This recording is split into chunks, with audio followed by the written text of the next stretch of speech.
Praise the lord. లేఖన భాగాన్ని చదువుకుందాం. యోహాను సువార్త 21వ అధ్యాయము 15వ వచనము. యోహాను సువార్త 21వ అధ్యాయము 15వ వచనము. వారు భోజనము చేసిన తరువాత యేసు సీమోను పేతురును చూచి, యోహాను కుమారుడవైన సీమోను, వీరికంటే నీవు నన్ను ఎక్కువగా ప్రేమించుచున్నావా అని అడుగగా, అతడు, అవును ప్రభువా, నేను నిన్ను ప్రేమించుచున్నానని నీవే ఎరుగుదువని ఆయనతో చెప్పెను. యేసు, నా గొర్రె పిల్లలను మేపుమని అతనితో చెప్పెను. ఆమేన్. ఎపిసోడ్ 637. దేవునికి స్తోత్రం. హల్లెలూయా. మన ప్రభువును రక్షకుడైనటువంటి యేసు క్రీస్తు నామములో మీ అందరికీ ప్రత్యేకమైన వందనాలు తెలియజేస్తూ, ఆయన హెచ్చవలసి ఉన్నది అనేటువంటి కార్యక్రమానికి మిమ్మల్ని ప్రేమపూర్వకంగా ఆహ్వానిస్తున్నాం. రండి, మనం దేవుని వాక్యాన్ని ధ్యానించుకుందాం. యోహాను సువార్త 21వ అధ్యాయపు ధ్యానాల ముగింపులో ఉన్నాం. మనం ముగింపులో ఉన్నామంటే ఇప్పటివరకు ప్రభు కృపను బట్టి 27 ధ్యానాలు మనం ముగించుకున్నాం. ఇది 28వ ధ్యానం, 28th meditation or 28th sermon from John 21. తర్వాత ఇంకో 2 సందేశాల తర్వాత మనం యోహాను సువార్త ముగించుకున్నట్టు అవుతుంది. మరలా నేను అక్కడక్కడ మొదట్లో చెప్పినట్లుగా కొన్ని వర్సెస్ మనం మిస్ అయిపోయాం. ఆ స్కిప్ చేసినటువంటి వాటన్నిటిని మనం మళ్ళీ టచ్ చేసుకొని మరలా ఇంకోసారి రివిజన్ లాగా చేసుకొని ఇంకొక 300 చిల్లర సందేశాలతో మనం 1000 సందేశాలు ఇందులోంచి అయితే అనేకమైన సత్యాలు తెలుసుకోవడానికి మనం ప్రయత్నం చేద్దాం. ఈ దినము మన ధ్యానం నిమిత్తమై యోహాను సువార్త 21వ అధ్యాయము 15వ వచనం. గత ఎపిసోడ్లో మనం ప్రేమించుచున్నావా అనేటువంటి ప్రశ్న, ప్రేమించుచున్నావా అనేటువంటి మాట ఉపయోగించినప్పుడు సాధారణంగా బైబిల్ పండితులు, బోధకులు గ్రీక్లోని వేరువేరు ప్రేమకు సంబంధించిన పదాలు, లేకపోతే స్టోర్జ్ అనేటువంటి పదము, ఫిలియో అనేటువంటి పదము, అగాపే అనేటువంటి పదము, ఈరోస్ అనేటువంటి పదం, ఇటువంటి వాటిని ఉపయోగిస్తారు. కానీ గత ఎపిసోడ్లో నేను అరామిక్ భాషలోని హూబా అనేటువంటి పదము, అది మంటకు గుర్తుగా ఉందని కొన్ని విషయాలు మీకు జ్ఞాపకం చేయడం జరిగింది. ప్రేమికుని యొక్క లక్షణాలు, ప్రేమించేవాడి యొక్క లక్షణాలు ఏంటి అంటే వాడు పెంచాలి, పంచాలి, ప్రాణార్పణ చేయాలి అని మనం మాట్లాడుకున్నాం. ఈ ఎపిసోడ్లో అదే వాక్య భాగం నుంచి మనం కొన్ని విషయాలు ఆలోచించబోతున్నాం. 21వ అధ్యాయము 15వ వచనం. వారు భోజనం చేసిన తర్వాత, వారు భోజనం అయిపోయిన తర్వాత, భోజనం తినేసిన తర్వాత యేసు సీమోను పేతురును చూచి, సైమన్ పీటర్ను చూశాడు. యోహాను కుమారుడైన సీమోను, ఎస్, వీరికంటే నీవు నన్ను ఎక్కువగా ప్రేమించున్నావా అని అడగగా, అతడు, అవును ప్రభువా, నేను నిన్ను ప్రేమించున్నానని నీవెరుగుదువని ఆయనతో చెప్పాను. నా గొర్రె పిల్లలను మేపుము అని అతనితో చెప్పాను. After they had breakfast, Jesus said to Peter, Simon son of Zona, do you burn with love for me more than these? Peter answered, yes Lord, you know that I have great affection for you. Then take care of my lambs, Jesus said. Peter చెప్పిన answer చూడండి. yes Lord, you know that I have great affection for you. నీ పట్ల నాకు గొప్ప ఆప్యాయత, అనురాగం ఉంది అనే సంగతి నీకు తెలుసు. అడిగింది ప్రేమ గురించి. ఈయన ఆప్యాయత, అనురాగం, అఫెక్షన్, బంధం అనే వాటి గురించి మాట్లాడాడు. సరే, యేసు ప్రభు చెప్పాడు, ఫైనల్గా చెప్పిన విషయం, okay then leave it, it's okay, I know. ఒకటి గుర్తుపెట్టుకో, ప్రేమిస్తున్నావు అని పని చేయకుండా ఉండొద్దు. ప్రేమిస్తున్నానని చెప్పావు కాబట్టి నా గొర్రెలు మేపు. టేక్ సమ్ రెస్పాన్సిబిలిటీ, బాధ్యత తీసుకో. బాధ్యతారహితమైనటువంటి ప్రేమ ప్రేమ కాదు, బాధ్యతాయుతమైన ప్రేమే ప్రేమ. Love is a responsibility. అదేంటండి ఇది లవ్ రెస్పాన్సిబిలిటీ ఏంటి? దట్స్ ఎ ఫీలింగ్ కదా. ఫీలింగ్ అదే సమయంలో ఇన్సైడ్ ఫీలింగ్కి అవుట్ సైడ్ డీడ్స్ కనిపిస్తాయి. అనగా అంతర్గత భావాలకి, అంతర్గత అనుభూతులకి బాహ్యంగా కొన్ని క్రియలు, కొన్ని సూచనలు కనిపిస్తాయి. సరే, దేవునికి స్తోత్రం. మన టైటిల్ చూచుచున్న దేవుడు నీవే. చూచుచున్న దేవుడు, చూచే దేవుడు. ఈ టైటిల్ మనం ఎక్కడో విన్నట్టుగా అనిపిస్తుంది. యెహోవా ఈరే అనే టైటిల్ మనం ఆదికాండం 22లో చూస్తున్నాం. చూచుచున్న దేవుడు, చూచిన దేవుడు అనేటువంటి టైటిల్ ఆదికాండం 16వ అధ్యాయంలో మనం చూడగలుగుతాం. హాగరు దేవుడికి ఆ పేరు పెట్టింది. నువ్వు దేవుడివే. తాను కొలిచినటువంటి తన పూర్వీకుల తన పూర్వ మతపు దేవుని గురించి కాదు చెప్పింది.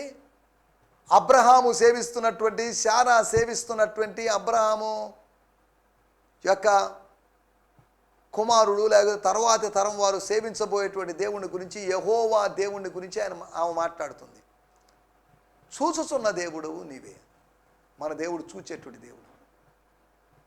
హాగరును చూచిన కన్నులు మనల్ని కూడా చూస్తున్నాయి. యెహోవా కనుదృష్టి లోకమంతటా సంచారం చేస్తుంది. నిన్ను నన్ను చూడాలని ఆయన ఇష్టపడుతున్నాడు. ఒక తండ్రి తన బిడ్డల దగ్గరికి 2 కుమార్తెలు ఉంటే 2 కుమార్తెలు వివాహాలు చేసిన తర్వాత ఆ బిడ్డ దగ్గర కొన్ని రోజులు, ఈ బిడ్డ దగ్గర కొన్ని రోజులు ఉంటాడు. వాళ్ళ దగ్గరికి వెళ్ళాలని, వాళ్ళని చూడాలని ఆశపడతాడు. అంతేకాకుండా వాళ్ళకి బిడ్డలు పుడితే వాళ్ళ బిడ్డల్ని లేకపోతే వాళ్ళ బిడ్డల్ని చూడడానికి వెళ్ళి సంతోషపడతాడు. నా మనవడు నా మనవరాలను సంతోషపడతాడు. ఆత్మ సంబంధంగా తాను కన్నటువంటి ప్రజలను చూడాలని పౌలు తాపత్రయపడ్డాడు. ఫస్ట్ మిషనరీ జర్నీలో రక్షింపబడిన వాళ్ళని తిరిగి చూడాలని సెకండ్ మిషనరీ జర్నీలోకి వెళ్ళాడు. ఫాలో అప్ చేశాడు. ఆత్మీయ కుమారులను కుమార్తెలను చూసి సంతోషించాడు. ఆత్మీయ కుమార్తెల్ని భౌతికమైన కుమార్తెలను చూసి మనం సంతోషపడతాం. మన నెక్స్ట్ జనరేషన్ను చూసి సంతోషపడతాం. మన పెద్దవాళ్ళని చూసి సంతోషపడతాం. చూచుతున్న దేవుడు, మన దేవుడు చూస్తున్న దేవుడు, ఆయన చూసి సంతోషపడతాడు. ఇక్కడ రాయబడిన మాటలు, వారు భోజనము చేసిన తర్వాత యేసు సీమోను పేతురును చూచి, హీ సా సైమన్ పీటర్, ఆయన చూశాడు. ఇదేంటిది, ఇంత చిన్న ఇన్ఫర్మేషన్, ఇంత చిన్న విషయం, ఆయన చూశాడు అనేది కూడా బైబిల్లో రాయాలా? మిగతా 6 మందిని చూశాడని కాదు, పేతురును చూశాడు.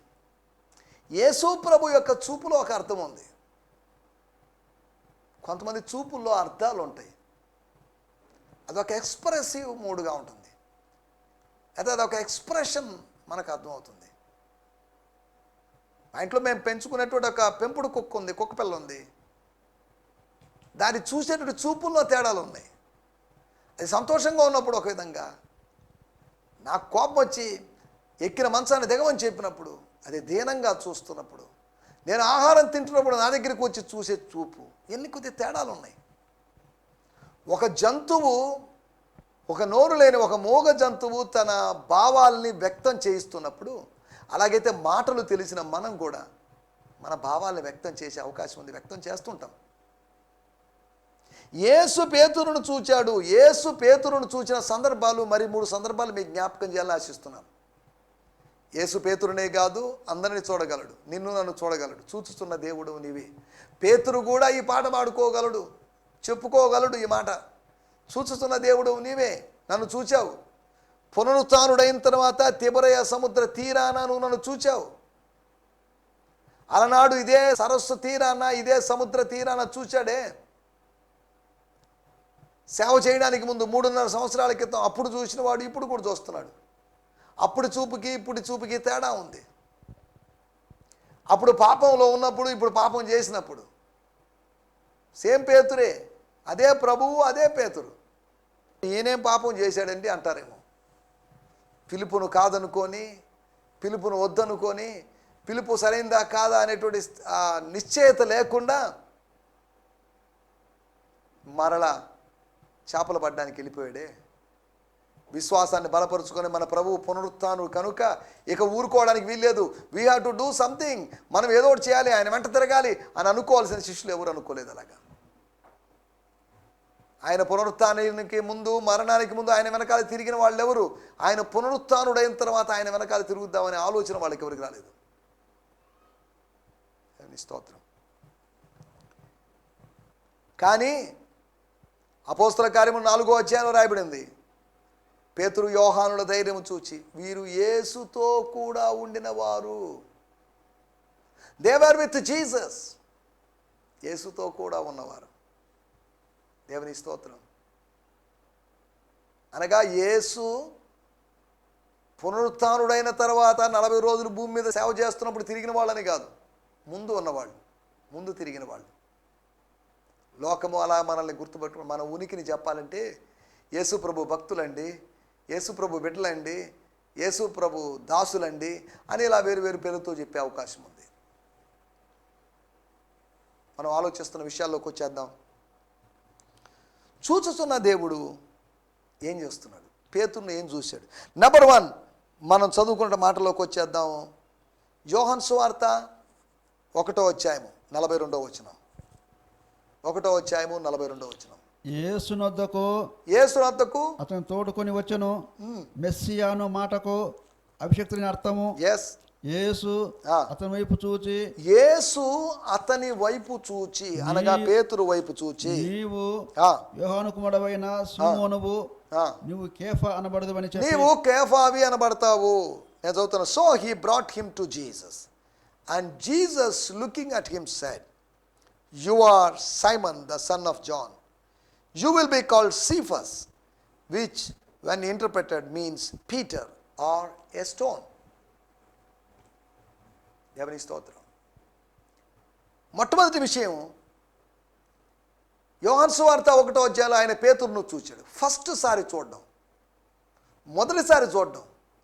మొదటిసారి చూసినప్పుడు ఆయన భవిష్యత్తును చూశాడు. He saw his future. ఆయన గతాన్ని చూశాడని కాదు, ఆయన భవిష్యత్తును చూశాడు. నిన్ను మొదటిసారి కలుసుకున్నప్పుడే ఆయన నీ భవిష్యత్తును చూడగలిగాడు. కొన్ని రోజులు సహవాసం చేసిన తర్వాత 3.5 సంవత్సరాల తర్వాత అని కాదు,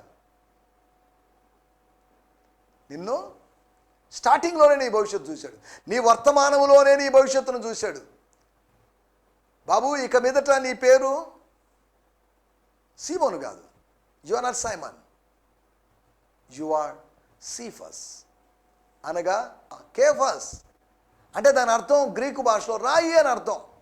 ఎవరో చెప్పారు సీమోన్ లేకపోతే సిమియోన్ అనేటువంటి మాటకి వినేవాడు అనే అర్థం ఉన్నప్పటికీ రెల్లు అనేటువంటి అర్థం ఉందట. గాలికి ఊగిసలాడేటువంటి రెల్లు. You are not reed. నువ్వు గాలికి అటు ఇటు కొట్టుకుపోయేటువంటి రెల్లు లాంటి ఊగేటువంటి నిరంతరం అదే పనిగా సముద్ర పాలలో అటు ఇటు కొట్టుకుంటున్నట్టుగా అలా గాలికి ఊగేటువంటి రెల్లువు కాదు నువ్వు. I want to make you A stone. ఎంత పెద్ద గాలులు వచ్చినా కదలనటువంటి, నాటుకుపోయినటువంటి, స్థాపించబడిన, పాతిపెట్టబడిన రాయిలాగా నేను చూడాలనుకుంటున్నాను. రెల్లులాగా కాదు, రాయిలాగా ప్రభు మనల్ని చూడాలనుకుంటున్నాడు. ఈ రోజుల్లో అనేక మంది రెల్లులాగా అస్థిరులుగా ఉన్నారు. దేవుడు స్థిరులను చూడాలనుకుంటున్నాడు. He don't want to see unstable people, but he want to see stable people. Fix అయినటువంటి పీపుల్ని. మాటి మాటికి ఆ గడియారంలో లోలకంలాగా అటు ఇటు తిరిగే వాళ్ళని కాదు ఆయన చూడాల్సింది. ఒక చోట నిలబడి ఫిక్స్ అయిపోయిన వాళ్ళని, అటువంటి వాళ్ళని చూడాలనుకుంటున్నాడు. 4 సందర్భాలు మీకు గుర్తు చేయబోతున్నాను.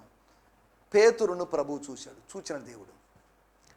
ఎప్పుడు చూశాడంటే ఆ కాలింగ్ టైంలో, అనగా కానాలో సూచక్రియ చేయడానికి ముందుగా ఆయన చూశాడు. అనగా ఈ సంగతులన్నీ బేతనియాలో జరిగాయి అని చెప్పబడింది. చూశారా?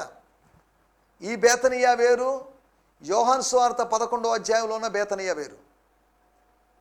ఇప్పుడు దాన్ని చూశాడు అని చెప్తున్నప్పుడు ఆయన భవిష్యత్తును చూశాడు. పేరు మార్చడంలో ఉన్నటువంటి ఆంతర్యం అదే. అబ్రాము, సారాయి అనేది వాళ్ళ పేర్లు మార్చాడు.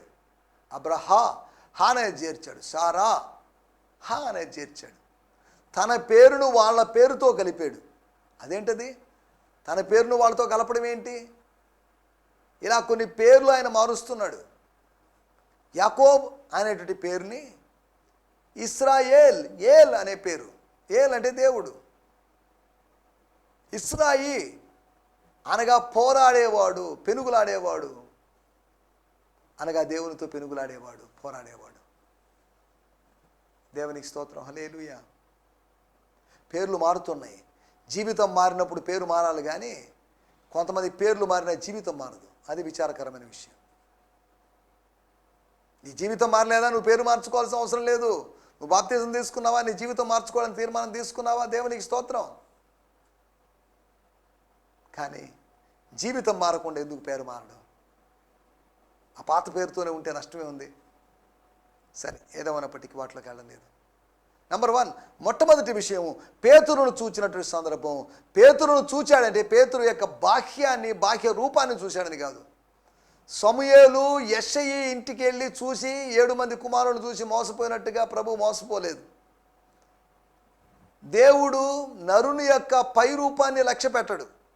నువ్వెంత హైట్గా ఉన్నావా, వెయిట్గా ఉన్నావా, వైట్గా ఉన్నావా, బ్లాక్గా ఉన్నావా, ఇవన్నీ చూసే దేవుడు కాదు. ఆంతర్యాన్ని చూసేటువంటి దేవుడు. ఒకటి, పేతురు యొక్క భవిష్యత్తును చూసినటువంటి దేవుడు. ఒకవేళ పేతురు హాగర్ అనుకుంటే, పేతురు హాగర్ కాదులేండి, పేతురు హాగర్ అనుకుంటే, if Peter was Hagar, Peter కూడా ఖచ్చితంగా he could say like this, the lord who sees మీ, నన్ను చూసేటువంటి వాడు, మనల్ని చూసేటువంటి దేవుడు. హాగరును చూసిన దేవుడు. హాగరును ఒకేసారి 16వ అధ్యాయంలో చూసినట్టుగా చూసిన తర్వాత చూడలేదని కదా దాని అర్థం. కానీ పేతురును 4 సందర్భాల్లో, యేసు చూసిన 4 సందర్భాల్లో మొట్టమొదటి సందర్భంలో అతని భవిష్యత్తును చూశాడు. రెండో విషయాన్ని నేను మీకు జ్ఞాపకం చేస్తాను. యోహాను సువార్త 13వ అధ్యాయము 10వ వచనం. యోహాను సువార్త 13వ అధ్యాయం 10వ వచనంలో మనం గమనిస్తే అక్కడ ఒక విషయాన్ని మనం గుర్తించగలం. యేసు అతన్ని చూచి స్నానం చేసిన వాడు పాదములు తప్ప మరేమీ కడగ అక్కరలేదు, అతడు కేవలము పవిత్రుడాయను. దేవుని స్తోత్రం. యేసు అతన్ని చూశాడు, పేతురును చూశాడు. మొట్టమొదటి సందర్భంలో యోహాను సువార్త 1వ అధ్యాయంలో యేసు పేతురును చూశాడు. రెండో సందర్భంలో నేను ఇక్కడ చదువుతున్నాను, Jesus replied to him, he who is washed only needs to wash his feet, but he is already completely clean, and you are clean, but not all of you. Jesus replied to him అనే ఉంది కానీ ఆయన వైపు చూసినట్టుగా లేదు fathers life తర్జుమాలో. కానీ మన తెలుగు బైబిల్లో అతన్ని వైపు తిరిగి లేకపోతే అతన్ని చూచి, రెండో సందర్భం, అతన్ని చూచిన సందర్భం, అతన్ని చూచాడు అనగా దాని అర్థం ఏంటి? ఏదేదో మాట్లాడుతున్నాడు ఆవేశంతో, అసలు నువ్వేంది ప్రభువా, నా కాళ్ళు కడగడం ఇదంతా విచిత్రంగా ఉంది. ఎక్కడైనా శిష్యులు గురువులు కాళ్ళు కడుగుతారు కానీ గురువు ఏంది శిష్యులు కాళ్ళు కడగడం? అయినా అందరికన్నా తక్కువోడు కదా ఈ కాళ్ళు కడగాల్సిన పని, నువ్వు చేయడం ఏంటిది? నువ్వు అందరికన్నా తక్కువోడు ఎలా అవుతావు ఏంటి? What is this chaos? ఏంటి అర్థం కాని పరిస్థితి, అయోమయ పరిస్థితి అన్నట్టుగా పేతురు మాట్లాడుతున్నాడు. కానీ ప్రభు చెప్తున్నట్టు మాట, ఇదిలాగా జరగాలి. ఒకవేళ నిన్ను నేను కడగకపోతే నాలో నీకు పాలు లేదు. You are no share in me. కాబట్టి అది గుర్తుపెట్టుకో పేతురు అని చెప్పడాన్ని చూస్తున్నాం. రెండోది, భవిష్యత్తు ఎరగని పేతురు యొక్క స్థితిని చూసిన దేవుడు. నువ్వు కడగొద్దు అంటున్నాడే, కడగపోతే పాలు లేదు. ఆ పాలు గురించి నువ్వు అర్థం చేసుకోలేకపోయావు. ఆ రోల్ గురించి, ఆ ఇన్వాల్వ్మెంట్ గురించి మనం అర్థం చేసుకోలేకపోయాడే పేతురు. మనం కూడా ప్రభువుతో సదాకాలం ఉంటాం. ప్రభువుతో ఇప్పుడు లేము, ఒకరోజు ఉంటాం. దాన్ని మనం జ్ఞాపకం చేసుకోవాల్సిన అవసరం ఉంది. ఒకటి, పేతురు యొక్క భవిష్యత్తును చూశాడు. రెండోది, పేతురు యొక్క భవిష్యత్తు తెలియని స్థితిని, పేతురు యొక్క అయోమయ స్థితిని చూశాడు. పేతురు యొక్క భంగపడ్డ స్థితిని చూశాడు. దేవుని స్తోత్రం. మూడో విషయాన్ని నేను మీకు జ్ఞాపకం చేస్తాను. మార్కు సువార్త 8వ అధ్యాయము 33వ వచనం. మార్కు సువార్త 8వ అధ్యాయం 33వ వచనం. అందుకైన తన శిష్యుల వైపు తిరిగి వారిని చూచి సాతానా నా వెనుకకు పొమ్ము, నీవు మనుషుల సంగతులను మనస్కరించున్నావు కానీ దేవుని సంగతులను మనస్కరింపుకున్నావని పేతురును గద్దించెను. But he turning around and seeing his disciples rebuked Peter and said, Get behind my back, Satan, for you do not understand the things of God, but are things like a man. అంటే తన శిష్యుల వైపు తిరిగాడు, వాళ్ళని చూశాడు. 12 మంది శిష్యులను చూశాడు, శిష్యుల వైపు తిరిగి చూశాడు. కానీ పేతురును గద్దించాడు. చూడండి విచిత్రమైన విషయం. చూచి అందరినీ కామన్గా గద్దించాడని కాదు, పేతురుని గద్దించాడు. కారణం ఏంటి అంటే ఆ పైన పేతురు ఆయన్ను గద్దింపసాగాడు. ప్రభా, no, it should not be happen to you. నీకు అది జరగడానికి వీల్లేదు. ఇదేంటిది? లేదు బాబు, ఇది గాడ్స్ ప్లాన్, ఇది నన్ను పంపిన వాడి చిత్తం, అర్థం చేసుకో, ఊరుకో, ఈ విషయంలో నువ్వు సెంటిమెంటల్గా ఫీల్ కాకు అని చెప్పినప్పటికీ కూడా అర్థం చేసుకోలేదు పేతురు. మనం ఆలోచిస్తున్న మాట, ఒకటి పీటర్ యొక్క లేదా పేతురు యొక్క భవిష్యత్తును చూసినవాడు, భవిష్యత్తు ఎరగని స్థితిని చూసినవాడు. ఆయన తెలియదు what's going on, what would happen అనేది ఏం పేతురుకి తెలియదు. మూడో విషయము, ఆయన శిష్యుల వైపు తిరిగి పేతురును గద్దించాడు. He rebuked Peter. ఎందుకు గద్దించాడు? కారణం ఏంటి? భౌతికమైన వాటి గురించే ఆలోచిస్తున్నాడు. He thinks always physical. మనం ఇక్కడ 3 పర్ణశాలలు కట్టుదుము, ఫిజికల్ ఆలోచన, భౌతికమైన ఆలోచన. భౌతికమైన కట్టడం అనేది భౌతికమైన ఆలోచన. 3 పర్ణశాలలు కడతామంట. ఒకటి నీకు, ఒకటి ఏలియాకి, ఒకటి మోషేకి. పర్లేదు, ఓకే, క్యారీ ఆన్ అని ప్రభు అనలేదు. ఆకాశం నుంచి శబ్దం వచ్చింది, ఈయన మాట నువ్వు విను, నీ మాటలు ఆయనకి వినిపించొద్దు అన్నట్టుగా స్వర్గం చెప్పినప్పుడు ఆయన సైలెంట్ అయిపోయినాడు. దేవుని స్తోత్రం.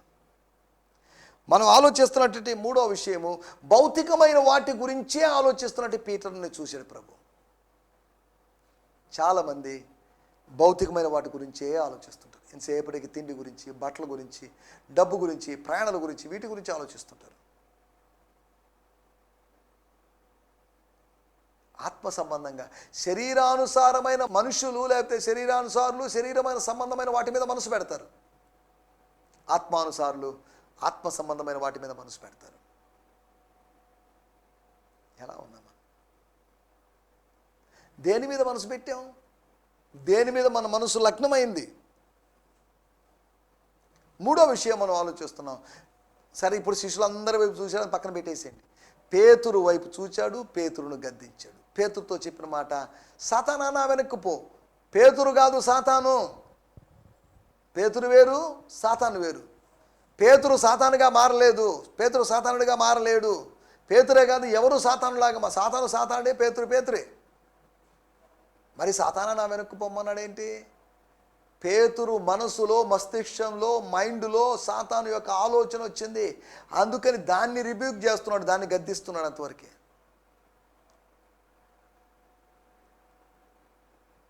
దేవుని స్తోత్రం. జాగ్రత్తగా ఆలోచించాలి. ఒకటి, ఆయన యొక్క భవిష్యత్తును చూశాడు. రెండోది, భవిష్యత్తు ఎరగని స్థితిని చూశాడు. మూడోది, భౌతికమైన వాటిని గురించి ఆలోచించేటువంటి ఆ చిన్న పిల్లల మనస్తత్వం. ఆట వస్తువు కావాలి, చాక్లెట్ కావాలి, బిస్కెట్ కావాలి అని అడుగుతున్నటువంటి చిన్న పిల్లల మనస్తత్వం.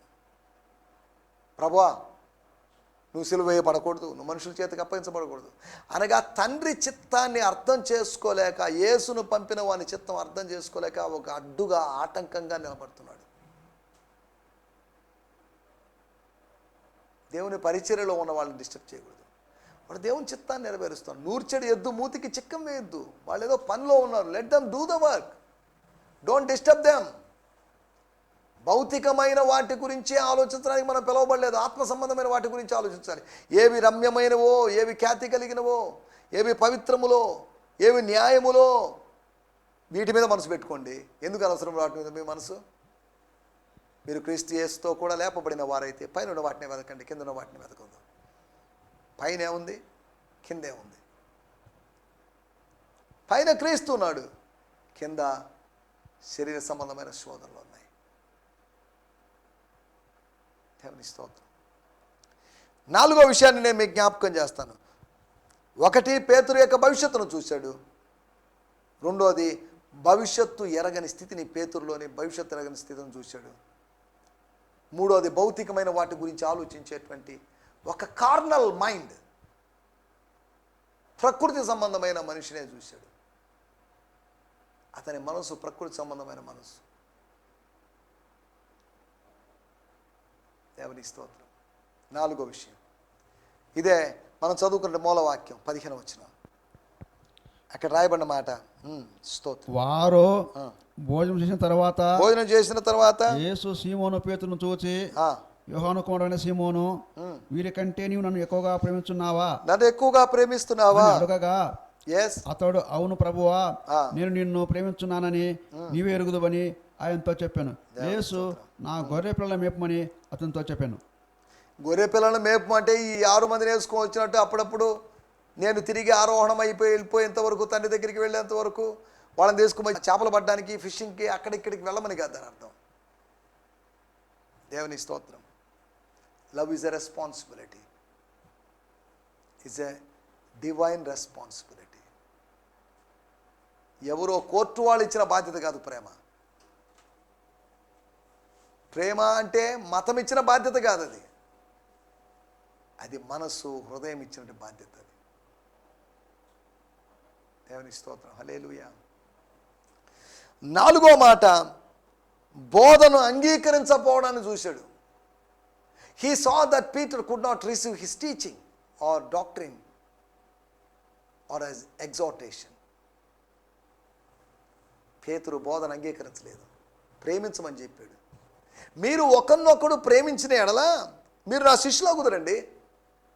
ఇది లోకానికి తెలుస్తుంది. ఓహో, పేతురు, యోహాను, యాకోబు, లేకపోతే ఫిలిప్పు, లేకపోతే పలానుడు, ఓ యేసు ప్రభు శిష్యులు కదా అనేది ఎలా అర్థమవుతుంది అంటే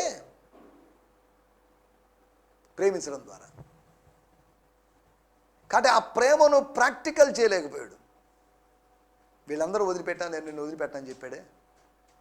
ప్రేమ అనేది ప్రగల్భాలు కాదు. ప్రేమ అనేది పని. ఈ రోజుల్లో ప్రేమ అంతే ప్రగల్భాలు. నీకోసం ఏదైనా చేస్తానని చెప్పడమే కదా ప్రేమ. కాదు. ప్రేమ అనేది ప్రభు యొక్క ప్రామిస్, ప్రభు యొక్క వాగ్దానం.